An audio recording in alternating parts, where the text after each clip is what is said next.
Tonight's demo is by me, and it's going to be on Greenwood Turning. And I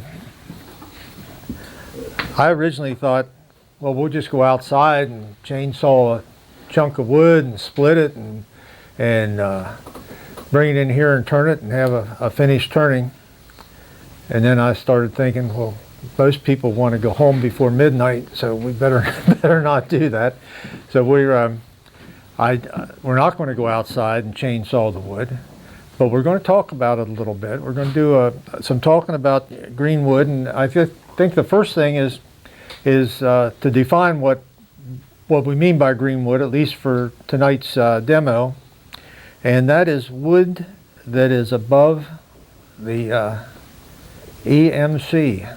That didn't help much, did it?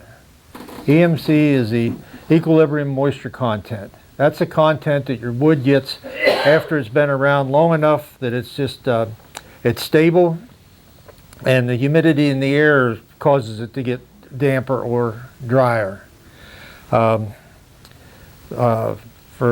kiln dried wood, it comes out, it's probably below the EMC when it comes out of the kiln, but then it'll gain a little bit of moisture sitting around your house or in your shop. And air dried wood, it might take years before it gets down to that point. So for us, the greenwood is above the EMC. Some of the wood we're going to work with tonight, or look at tonight, is very far above the moisture content. Vern brought some wood out to my shop the other day, and we played with some of it. We used our moisture meters, and what we get, 40% or so better, almost 50, I think. 50, I think. Yeah, that means that the weight of the wood plus half of that weight is in water, is what 50% means. So if you got 10 pounds of wood, it would have weighed 15 pounds. I started this planning for this demo, and I'm trying to get a logical order of how to do things, and I kept jumping back and forth in my thought process. So I've got a list of everything I want to talk about, and I'm going to scratch it off as I say something. Hopefully when we get done I'll have covered it all. But the first thing we want to decide when we're working with green wood, when you get a log, is what are you going to do with it? That's before you even take that chainsaw to the piece of wood, you should decide what you're going to do with it. In general, members of our club would either be making bowls, or maybe platters, or spindles of some sort.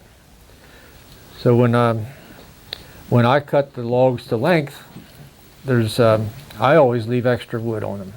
If I'm cutting a log for bowls, and the logs looks like I could get a 12-inch bow out of it, I'll cut it 16, 18 inches long, just because there is a good chance that some of the end grain will crack. When I'm cutting spindles, I usually add a couple inches, maybe 4 inches on the end of the spindle stock. There's another way you can cut bowls that I really like too, and that's cutting a log that, just like I forget who bought that, but cut it long like this. That's easy to get 2 bowls out of that, maybe 3, and still, if the end deteriorates and splits, one like this one I didn't do any treatment at all to the ends. We'll talk about that in a minute. So there's going to be some checking and cracking, but when I get around to it, I'll be able to cut that off and get two good bowl blanks out of it.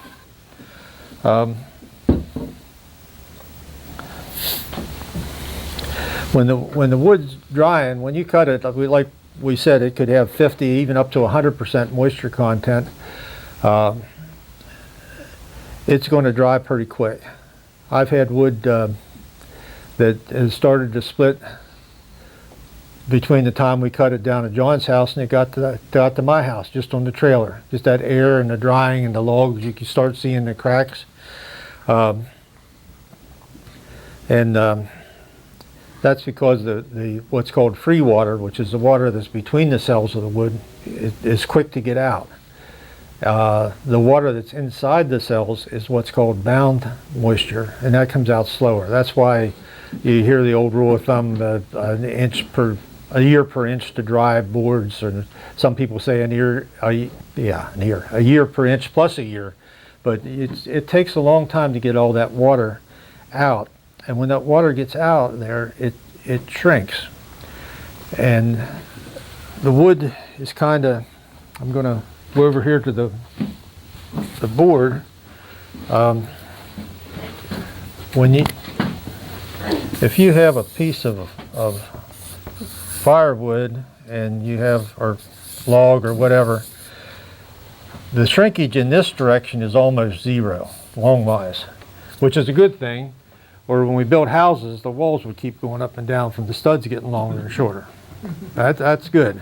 But the shrinkage in this way, which is radial, and it also shrinks a different amount this way, which is what's called tangential. I'll make the kind of scribble it so you can read it. The radial and tangential, this is where it shrinks the most. An average would be, say, 10%, and the radial is 5%. Well, what happens is when it shrinks that way, if you leave it in the log, a lot of times we've seen logs that are split wide open like that with a big crack. And that's why that happens. If you, I've got a piece over here we can pass around. You can see what I'm talking about. See, when I pass around, it's not a cork, it's a piece of wood. I cut this tree up into bowl blanks. This isn't one of the bowl blanks. This is back where it was cut down. I did this 2 days after this tree was cut. And I split it by hand. And I ran it across the joiner. And then a month or so later, I ran it across the joiner again. And I don't know if it's easy to see back there, but can you see how that's not flat? That's what I'm talking about there. It shrinks in this direction. The other thing that you'll notice if you want to look at this, if you need this be too heavy to pass around here, we'll just use this piece, is in 2 days, this end has a lot of checking, just in that short of time. Now when I cut it off, I put some sealer on it, and there's very little, if any, checking on the other end. Now that sealer won't save a whole log, but it'll save smaller pieces. The sealer I used on that piece was a product called Anchor Seal. And that's, you can see with the product there, it's a wax emulsified liquid, or I think that's what they call it. Hybrid wax end sealer, and it's special for that. There's other products you can use to seal the ends of logs or bowl. We'll talk about putting it on bowls also. And in the past, I've used paint, just leftover paint. I've used, if you got some old wood glue that you're not sure if it's any good or not, you can put wood glue on it. I've got a crock pot at my house that's full of old Christmas candles, and if I've got something small enough, I'll just dip the end right in that wax. There's a lot of ways you can seal it. This on a bowl blank, you can see the stretch wrap. Marty was just talking about stretch wrap. That gives you a real good seal. I've had bowl blanks in my shop on the shelf for years that have nothing more than some stretch wrap on it, and it's not a crack on them. So when we back here to the picture of our piece of wood, one of the first things I do after I've cut it to length is I'll split it right down through the middle. You heard Rod talking about the pith was out of these. I always get the pith out of it. But just going through the middle doesn't always get all the pith out, because it's hard to get that split doesn't always travel perfectly. That's why you can see that one I ran through the joiner a couple times. I got some more out of it. There's a number of ways that you can get this pith out, and one of the ways that I like to do it is I like to split it myself. But if you can't split it, some woods don't split very well, you can chainsaw it. I've seen a lot of people that just stand that like it was a tree and cut down through it. That's a hard way to cut through wood. You're cutting all end grain.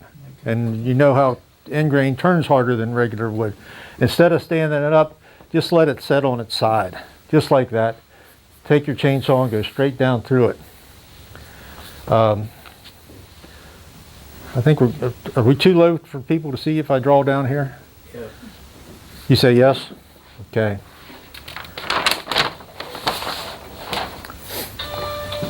When I chainsaw a piece of wood, a lot of times, I don't know why they don't make trees perfectly, but what'll happen is your pith, I'm going to exaggerate it a little bit, is off to the side. And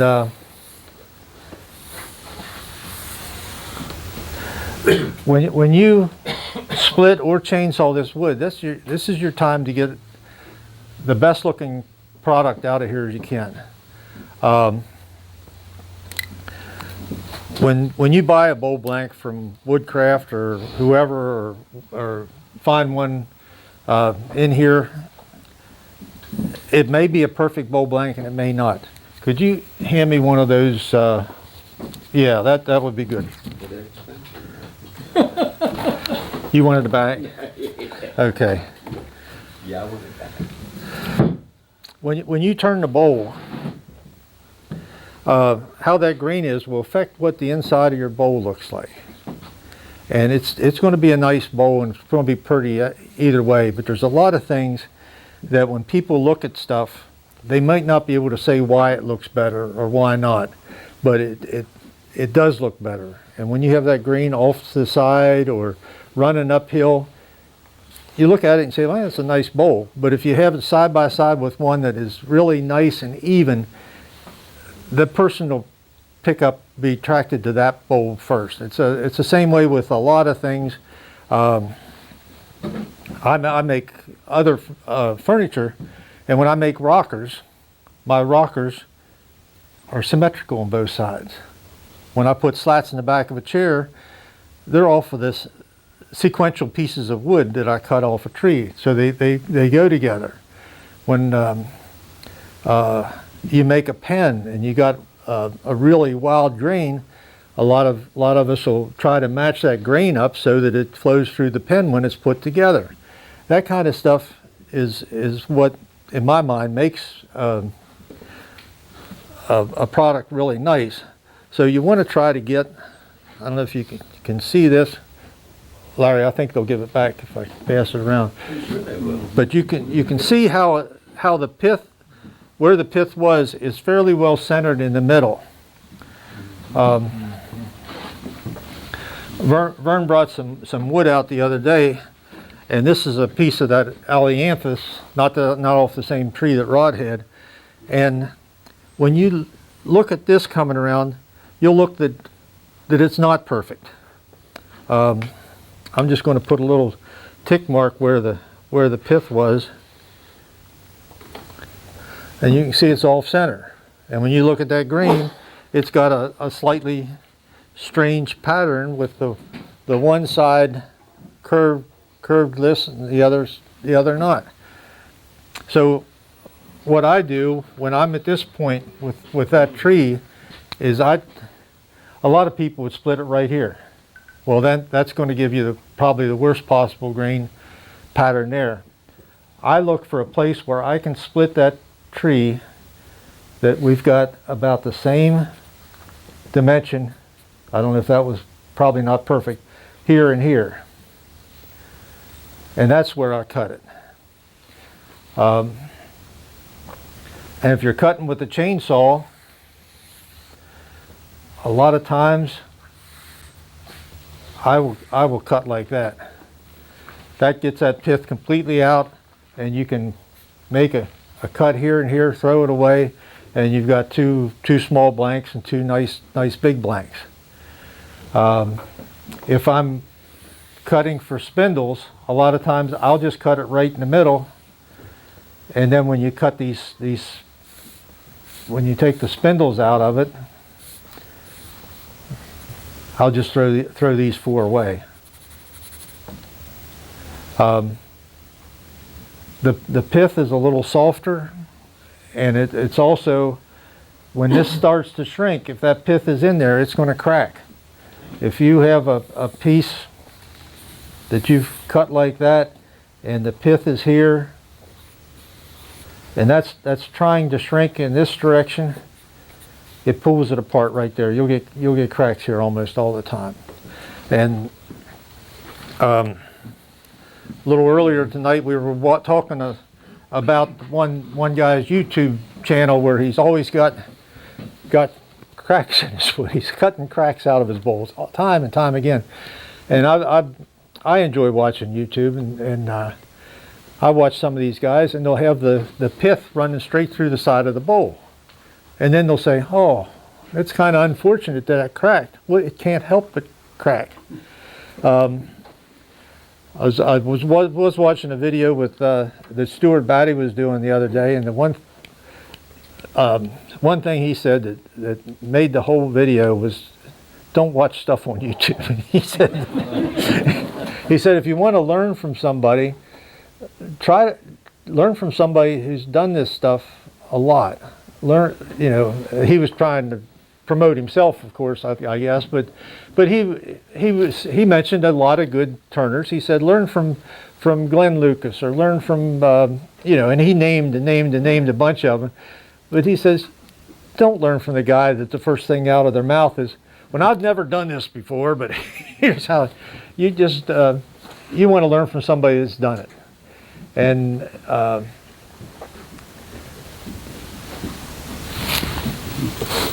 let's see what else we got here. We get kind of off track. I know that I learned from Bill Crumbaugh, and he used to always say, get the pip out of here. Mm-hmm. Yeah. Okay.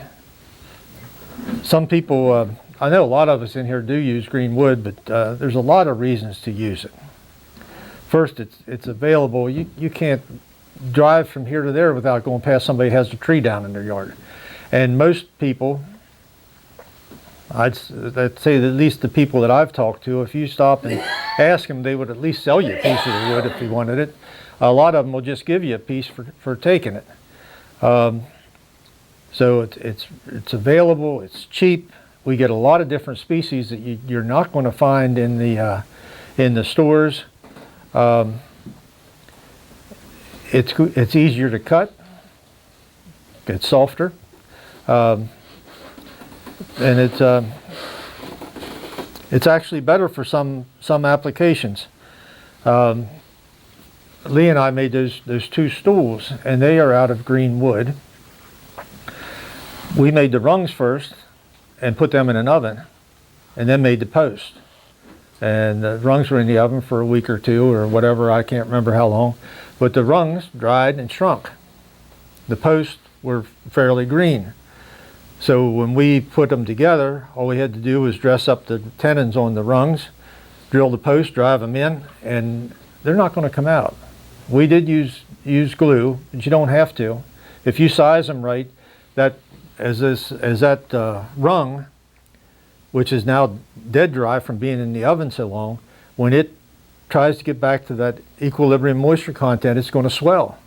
When that post goes from the wet stage down to the dry stage, it's going to dry, and it's going to lock in there tight.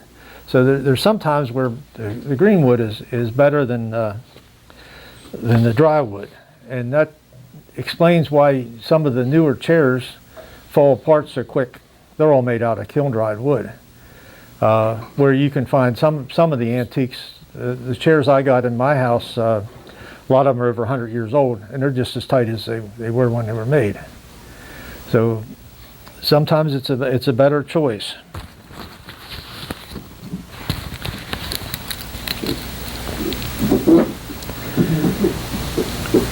And it's historically accurate. Wood turners in 100 years ago didn't use kiln-dried wood. They might have used some air-dried wood, but I'd say almost 100% of the turnings were done out of greenwood. I remember a story about my Uncle Henry and Aunt Martha. They were, well, they didn't live too far from you. They were in the suburbs of Newburgh, up on the mountain. And Henry had an old lathe out behind the barn under a little overhang, and Martha said to him one morning, she said, well, Henry, I need a bowl. Can you make me a bowl on your lathe? And Henry says, sure, I got some maple. I could, I'll split that up and set it off and turn it rough, and I'll leave it set for 6 months, and I'll be ready to. She slammed her coffee cup down, and she said, like heck. She says, my sister's coming over at 4 o'clock, and I need it for mashed potatoes. So you didn't have the luxury of using dry wood back then. And if you do any antiquing and see some of the old bowls in the shops, you'll see that they're all out around, all oval.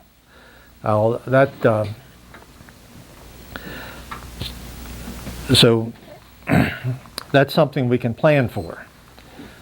When we process this wood, we can either turn it right to the finished size all at once, and with all at once I mean you don't stop.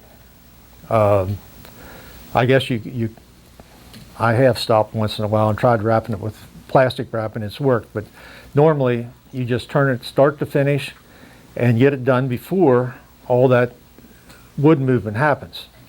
If you start a bowl and go in for lunch and come back out, there's a good chance it might have cracked if you didn't have it thin enough. Thin's what helps.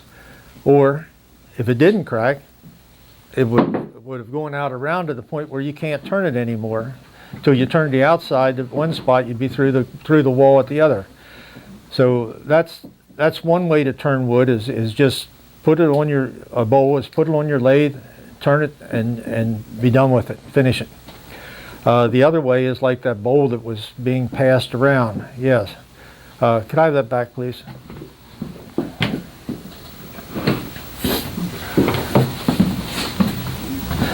Now this bowl, we just turned it rough, and you can see how thick it is.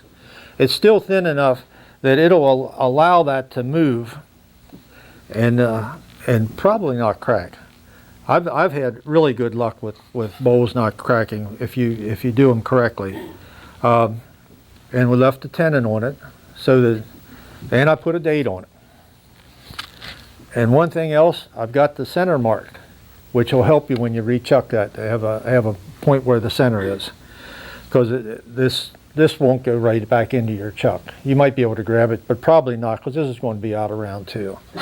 The rule of thumb for a bowl like this is 10%. So this is a 9-inch bowl, and that's probably close to an inch wall thickness.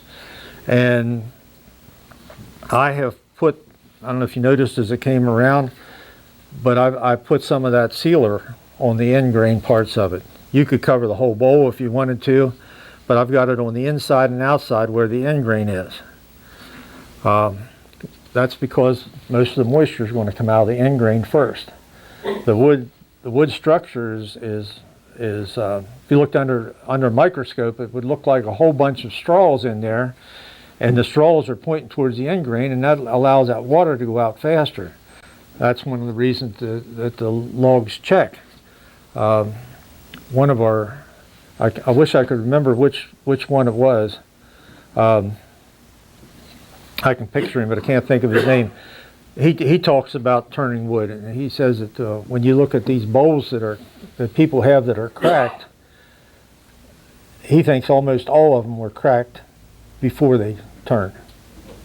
That people get a piece of wood and they'll take they won't notice there's a crack in it, and they'll cut it, turn it, and it'll crack.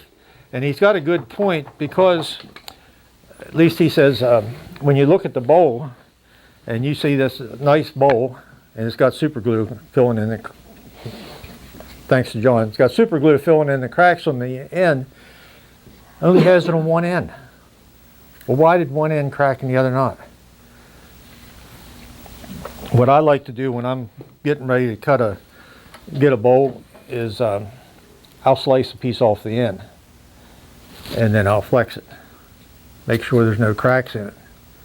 And I'll keep cutting off the end until I get down to where there are no cracks. If you flex it hard enough, you'll break it anyhow. But you flex it till there's no cracks, and then I'll cut another one and a little slice off, and then I make the bowl blank.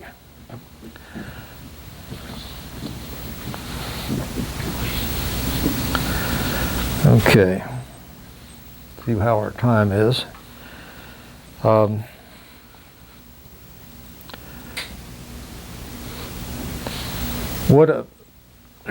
What I've got here is a couple pieces, different ways of processing this wood.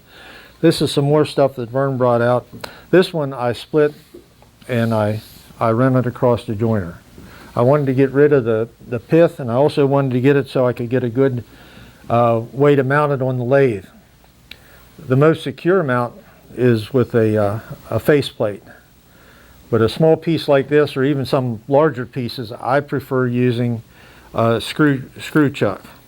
And we've got one of the Glazier screw chucks on here, which is, in my opinion, the best screw chuck on the market. It's got it does have a lot of technical advantages over the other ones. It's a very strong way to mount it, and very easy. So this piece here, yeah, this is the one that I didn't do anything to the ends.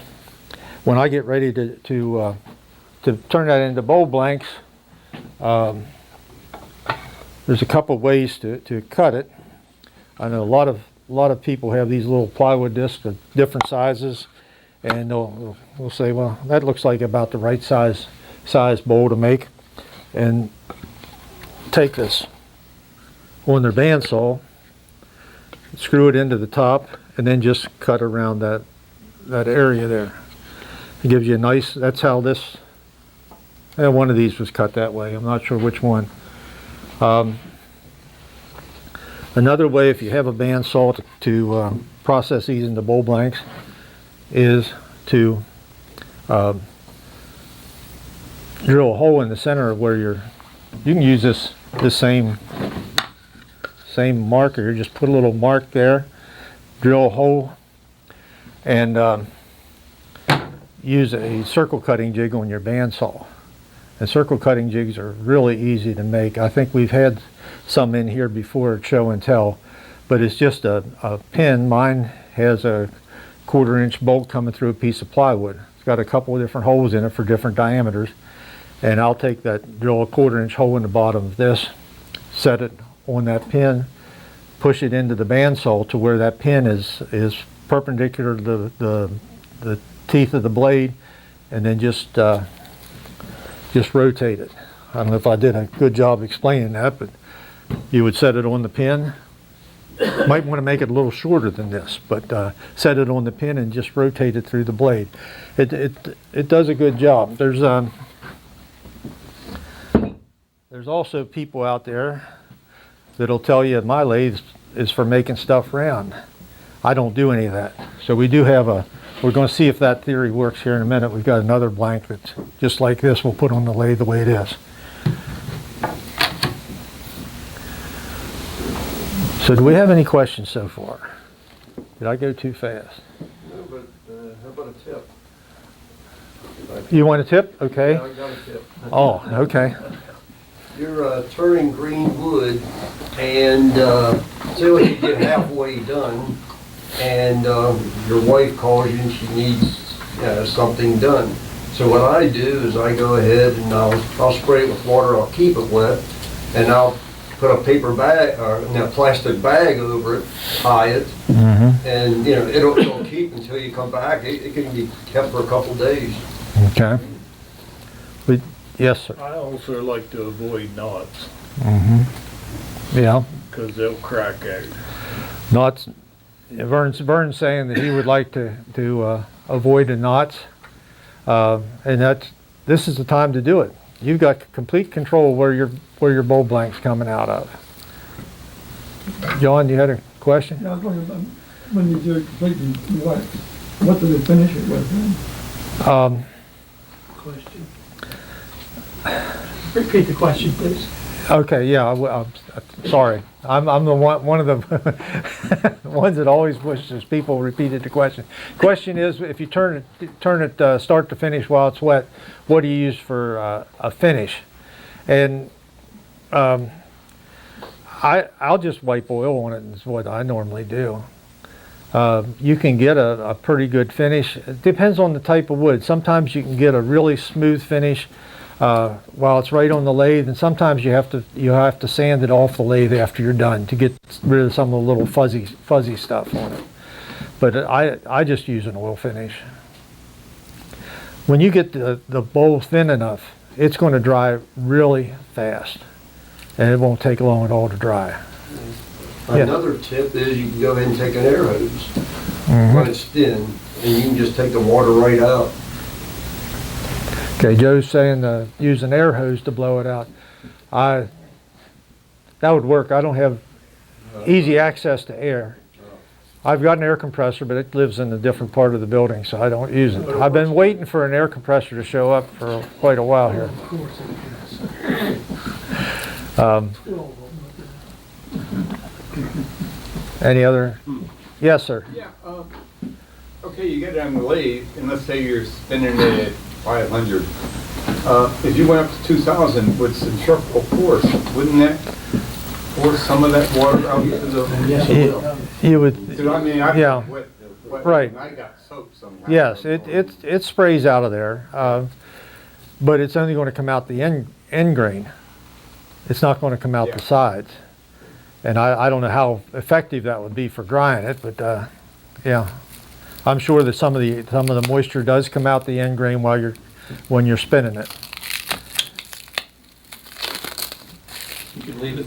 I've left that wrap on it while you're turning it. It retains a lot of water and keeps from making a mess of it. Oh, okay. John's suggesting to leave the wrap on while you turn. That wouldn't be so entertaining for the rest of us. And No. Splash zone, so. So this piece of walnut, we're not going to tell them how old it is, but it's not dry. It's not as green as this Allianthus was. This was, what was it, a day or two after you cut it? Mm-hmm. And we turned that. Okay.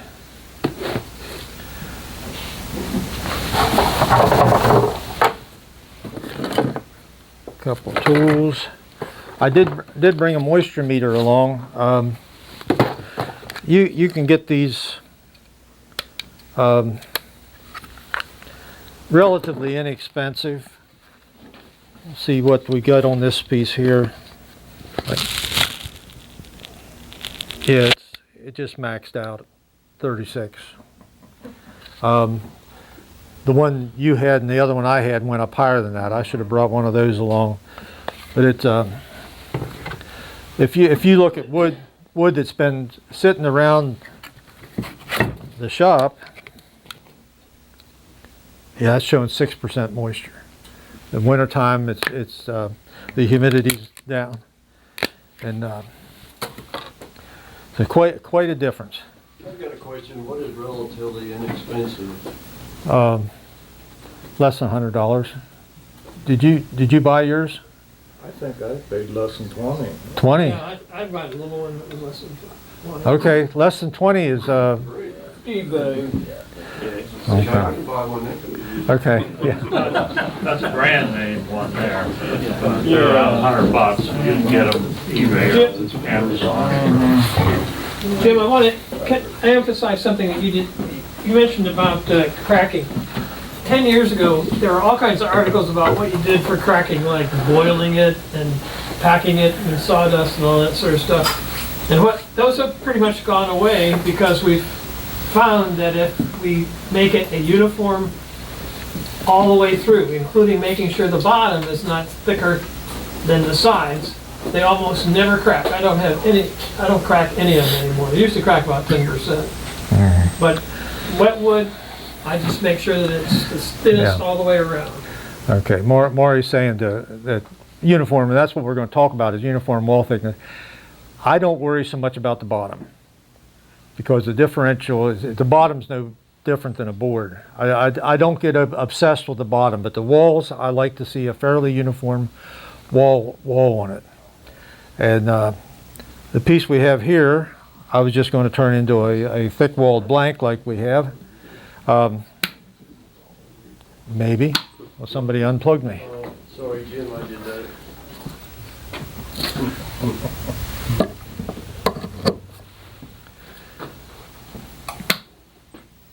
Okay, what else did you do, Joe? No, just that. Besides throwing the tickets away, but anyway.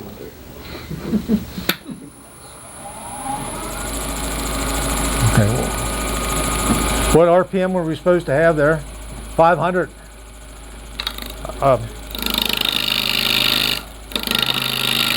You'll notice that I'm cutting this way instead of this way.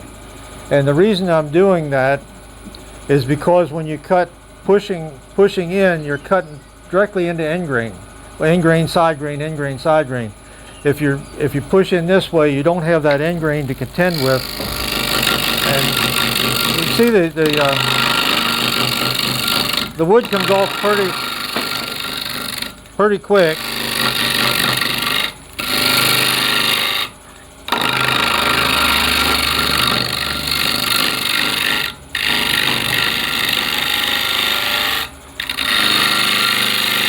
And you're not getting wet. I am, but that's all right.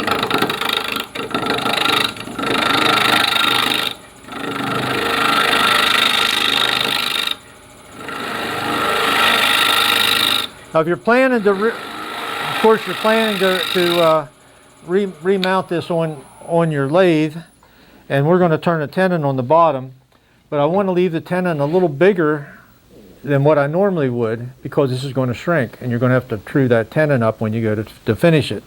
So in my shop, I have a bunch of cut-offs from the bottom bowls and stuff, or sacrificial pieces that I glued to and I know that fits my chuck, and I just keep that as a easy reference for the size.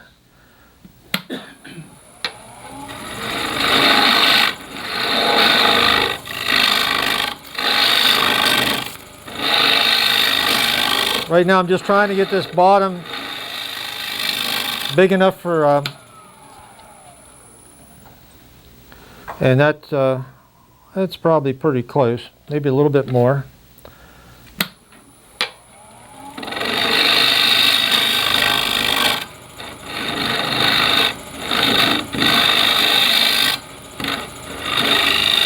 Okay, that should be good.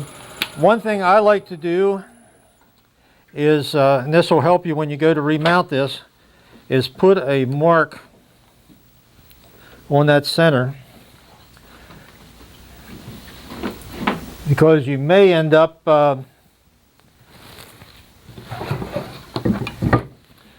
not being able to chuck on this, and we're going to true this tenon up to put it on our chuck after it's dried for a while, and we can do that between centers if I know where the center is. So it doesn't have to be much, just a little mark in the bottom.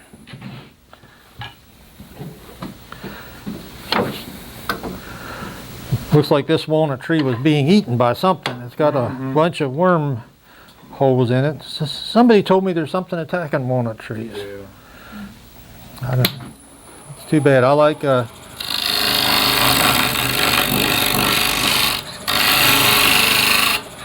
like walnut wood.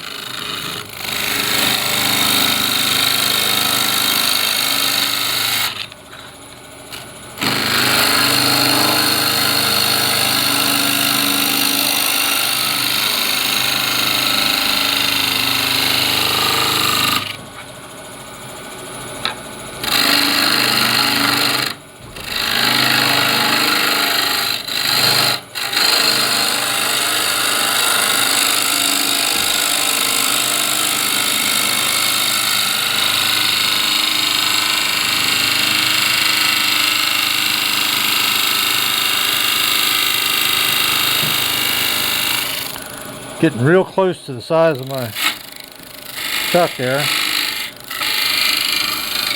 All right, let's see what we got. I think we've got plenty of size for a tenon on the bottom. We'll make that tenon, maybe knock a little bit more of this punky stuff off of it, and it's going to be done.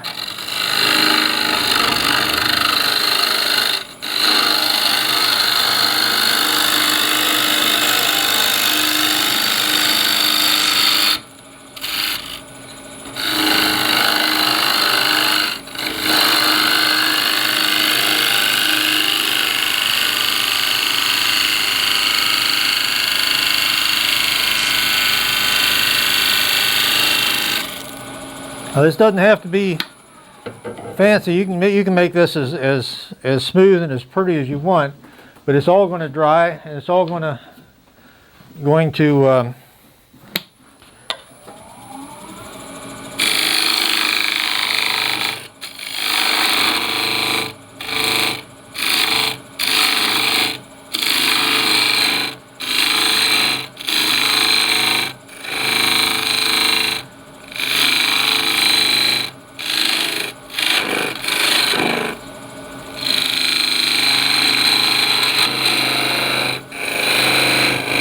Okay, we got a tenon on the bottom.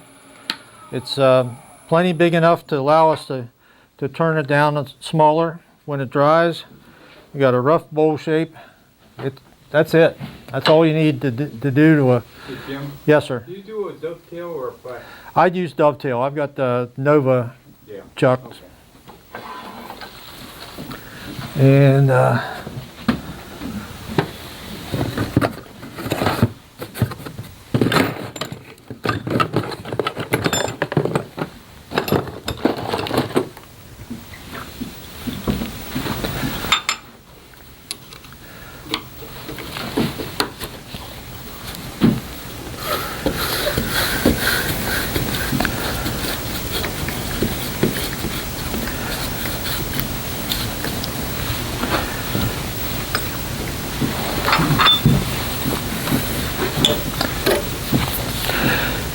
okay.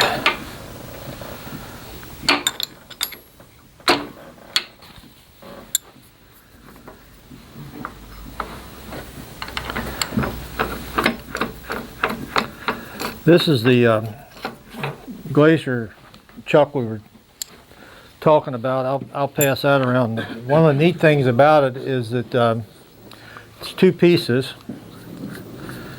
If you don't count the screw, that'd make three, I guess. And it's got different size faces on. You can turn it around if you want to use that size, or I've got some smaller ones. And then the other thing is, yeah, let me get it. Must have some dirt in the threads there. You can see how that screw is just sticking up about a ½ inch. A lot of people with their screw chucks, they'll cut pieces of plywood and circles and washers. You don't have to do that. You screw it on there. The threads, the internal threads are different, of course, than that thread, and once it's tight up against there, it doesn't move. So if you only want to go in that far, that's how far you go in. If you want to go in farther, you go in further. That is a completely unsolicited commercial. Well, I'll tell you, it is a very good chuck. But if you really like that, Larry, you could offer us a discount on it. I can arrange a discount. Oh, there. I can't sell them to you for what the Chinese knockoff you can buy for. No. Okay, so what we want to do now is cut this bowl and leave about a 10% wall. So what do we got there? About 6 inches. Yeah, looks like exactly 6 inches. And we're going to leave 5/8 of an inch wall.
You can see the difference in the chips we get. Almost squeeze water out of it.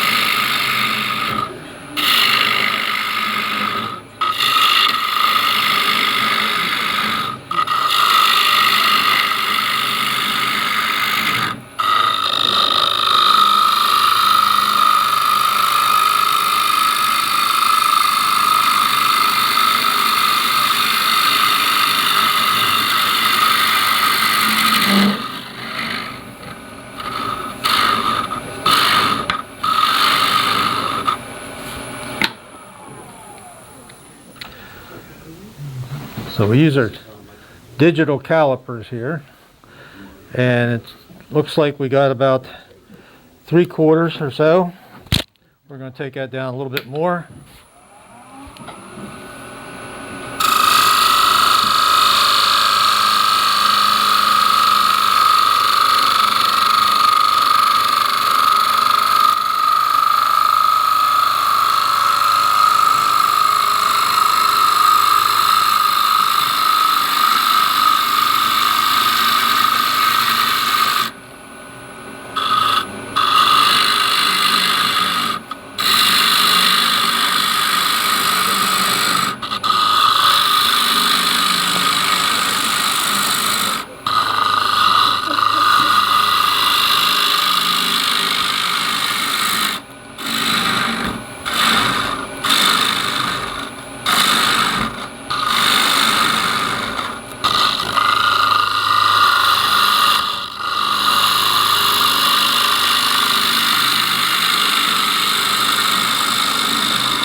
Okay, just a little bit thicker than what we need. That's still, what do you think, Vern? 13/16 or so?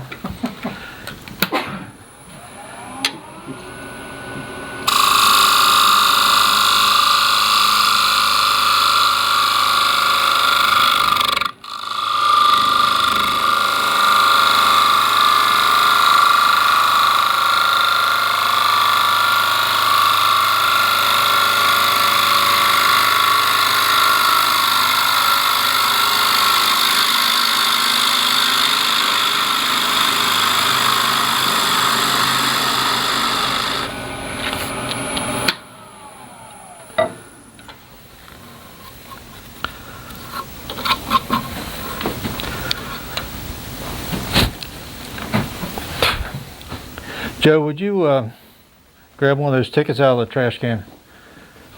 Oh, I have them all out of here. Oh, you do? Okay. Oh, yeah, I have them. And I'm over here. John, that nice key that you just found, did you see what I did with it? Threw it behind you and there's I think it was back there. Toward the back. Toward the end of the table. Way back. Later, right here. Way back. Back there. Oh, blue. Maybe they need to put a chain on that.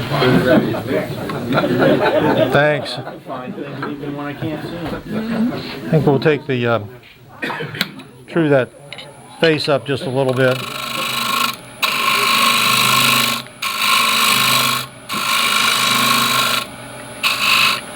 And I'm going to put a center in the middle yet, just a mark so that if we have to put it between centers to get it, when we true it up, or whoever does this trues it up, they'll have an idea where the center is.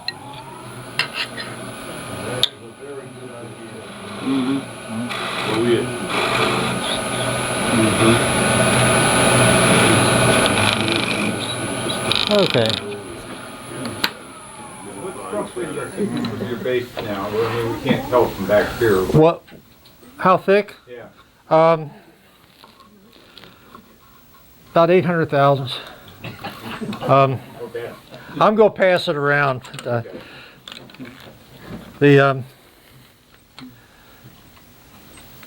And would you pull a number, Joe? Somebody go, yeah, okay. Well, I'll just go let you do that, Jim. Got a little bit of spaghetti sauce in there before I put the tickets in, so it wasn't my fault. 912.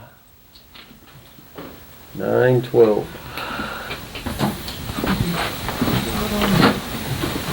I got it. Good. How about another number, Joe?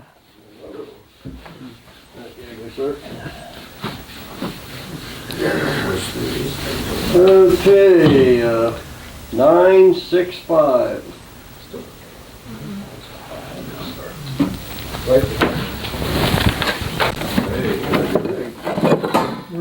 Who won that one?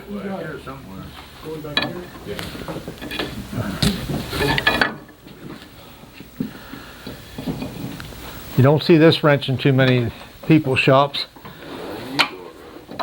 You know what it is? It's made by the, it's for the Ford fan clutch wrench. Yes. Okay. Made in USA.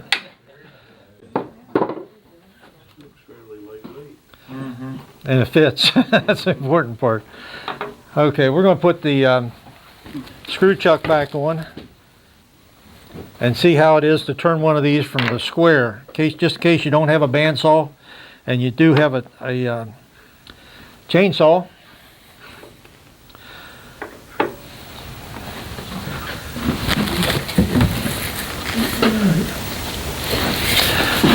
And I'm going to take this little circle centered up there and just give it a little bit of a press. And the chucks that I'm using now takes a 1/4 inch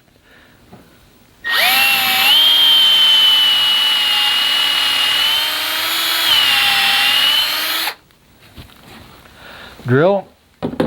Most of the ones that come with your lathe are a lot bigger than that.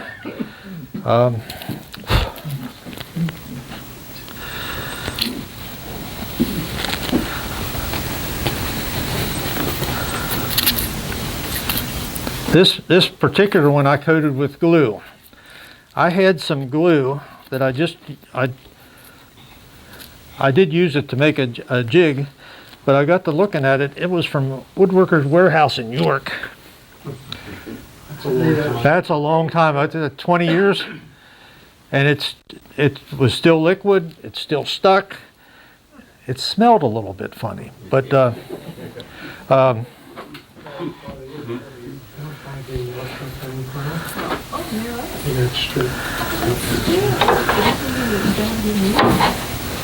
That's the guy that was our treasurer and stole all the money. Really? You gotta watch your treasurers around. How'd he do it? I mean, no. That's too bad. okay, we're going to have a little vibration now.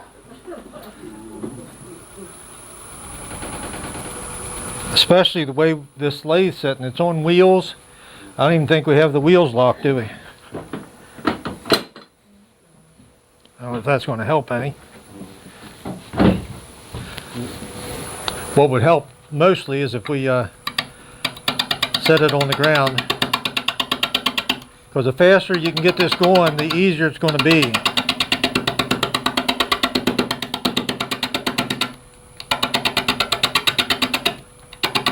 One thing I could have done before I drilled that hole was to put this between two centers and adjusted it one way or the other to where it was balanced better. I want to keep the and I hope I did that. I want to keep the drilled hole in line with the two piths. Looks like that's right, but I could have moved it this way or that way a little bit to take some of the balance problem out.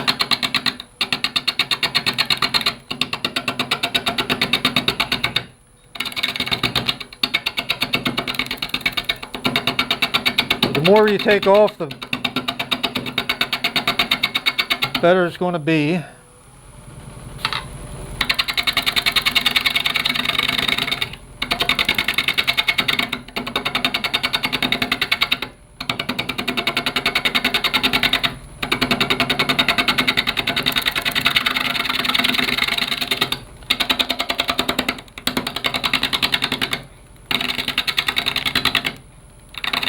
When you're cutting something like this with the square corners on, a safety tip, keep your fingers behind the tool rest, and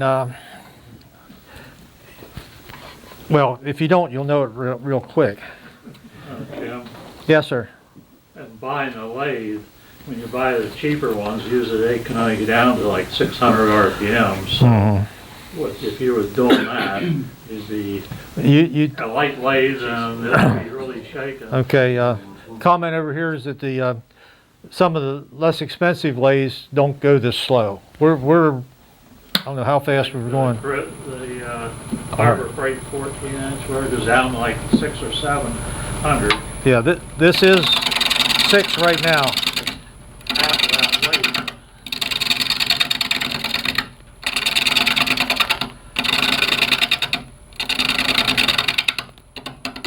One other nice thing about the Greenwood is that it's easier on your tools. You won't have to sharpen your tools quite as often. You still want sharp tools, especially when you get down to the thin wall.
Okay, we're almost out of the vibration, so he says.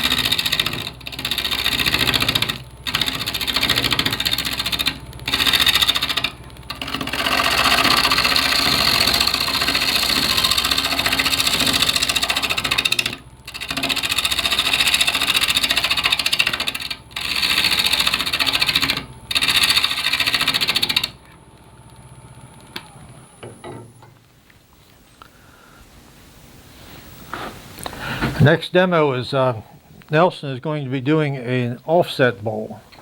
But you already did a square bowl, didn't you? No, Oh, it's next year, next year? another year.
Okay, it's starting to get round.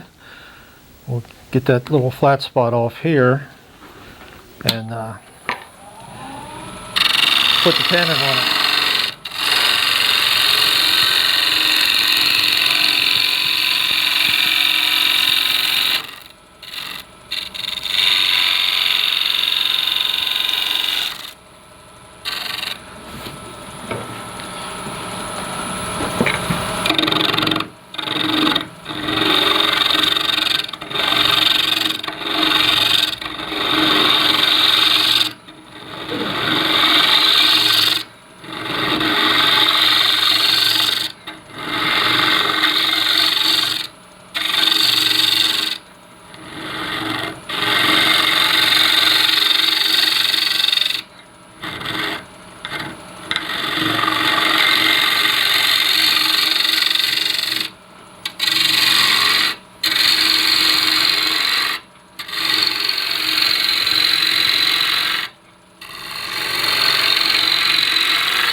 Okay, a little bit smaller than that.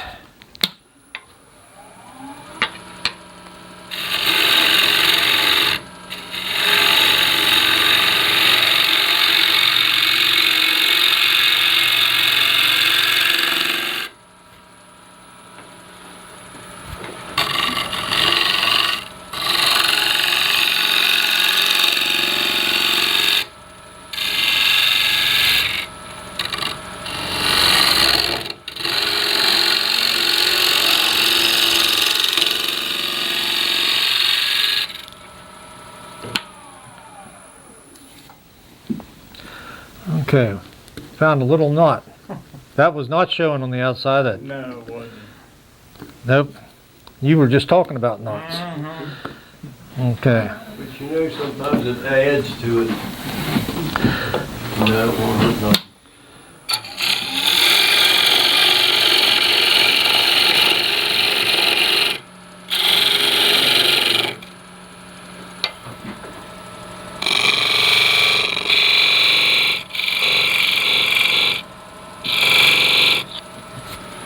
Fred, you were asking about the tenon.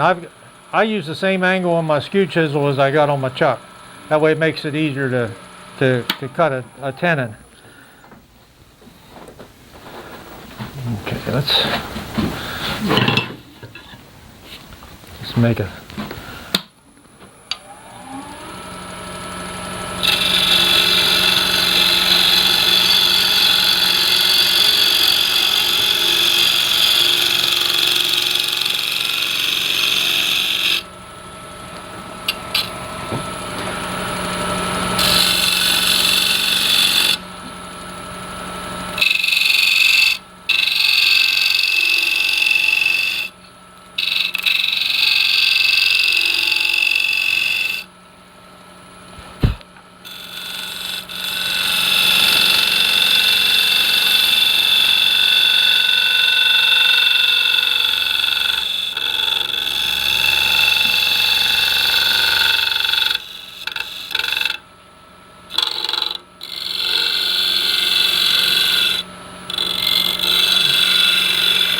okay, looks something like a bowl. I think that knot's going to give us a little bit of a problem, but we'll see. I think we're almost out of time, guys. I might have to give this to somebody unfinished.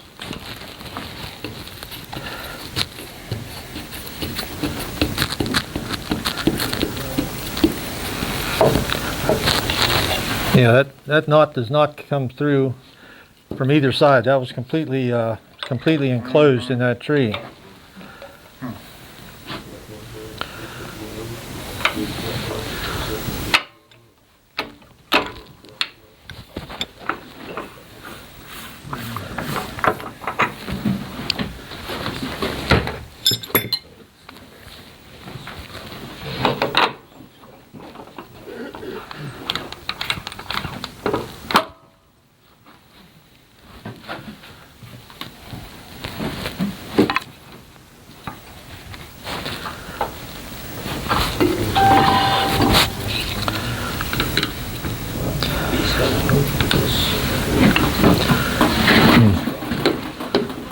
That, You got it? yeah, I got it. I forgot to put the little center spot in it, but somebody will figure that out. Yeah. You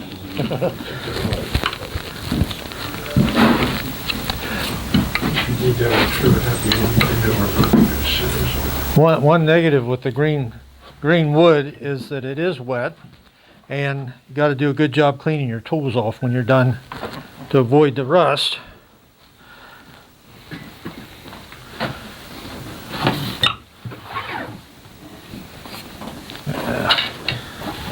Get a sharp chisel.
Trying to hurry too much, it's getting a lot of vibration.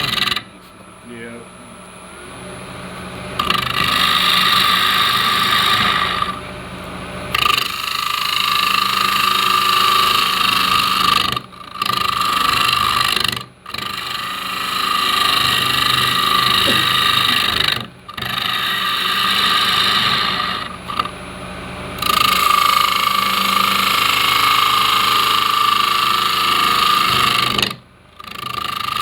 That's a knot.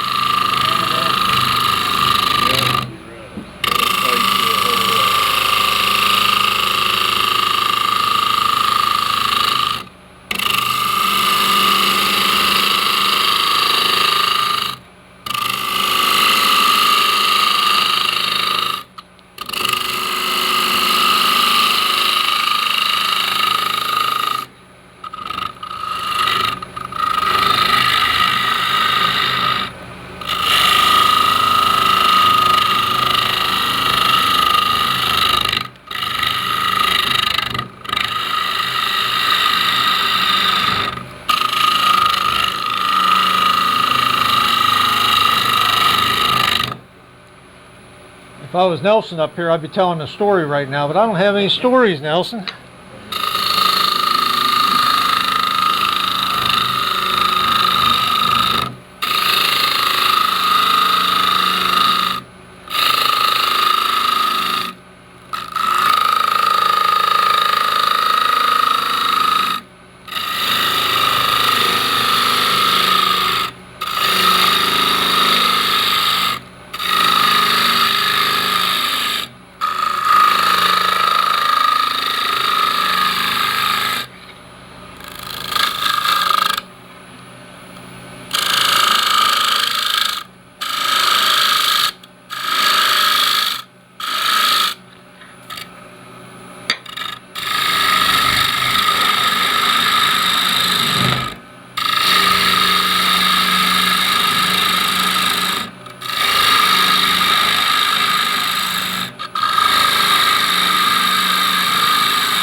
Yep.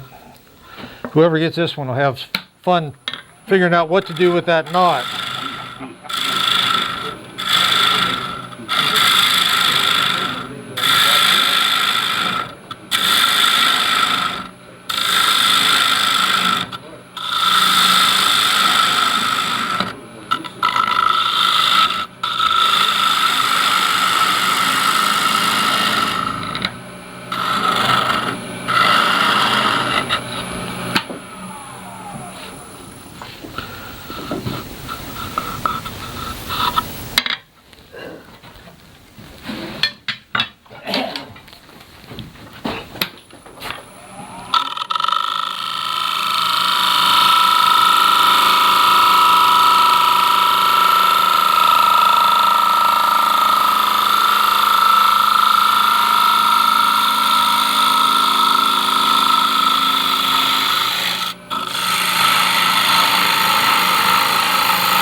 Well, we've just changed our plan one little bit.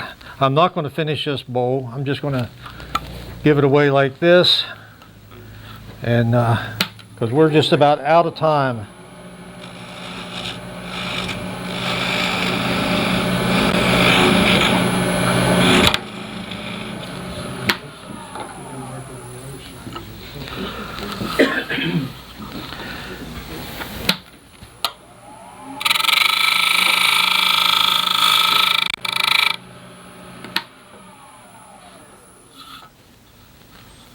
Yeah, let me hit that one more time there. Just one more time. Yeah.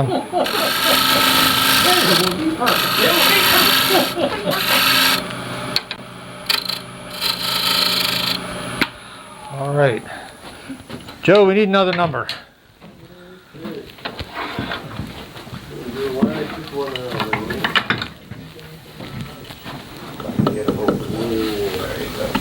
Okay. 932. Good.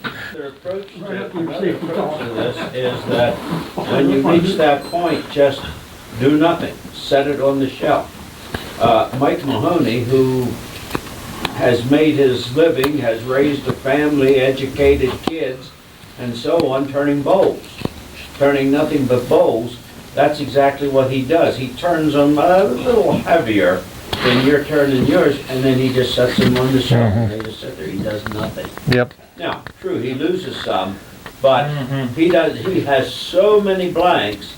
I was at a symposium where he was giving them away. In fact, he gave me probably a half a dozen blanks like that, you know, to bring home, because he couldn't count them all. He had so many. Yeah. I did the thin wall turning court, last year, and I do a lot. I do wet wood, thin, and I just put it on the shelf. People like oval-shaped bowls if you place them right, and I don't lose many of them. Now, if you cut them thin, they won't crack. You have to work to get them to crack. Any problem with mold? The only time I've had trouble is if I completely wrap them in that stretch wrap. What I do is I wrap the outside edges and leave the faces, the sides open. And it does give it some air. But I have had some that molded. Yes, sir. You ever try to dry them in a microwave?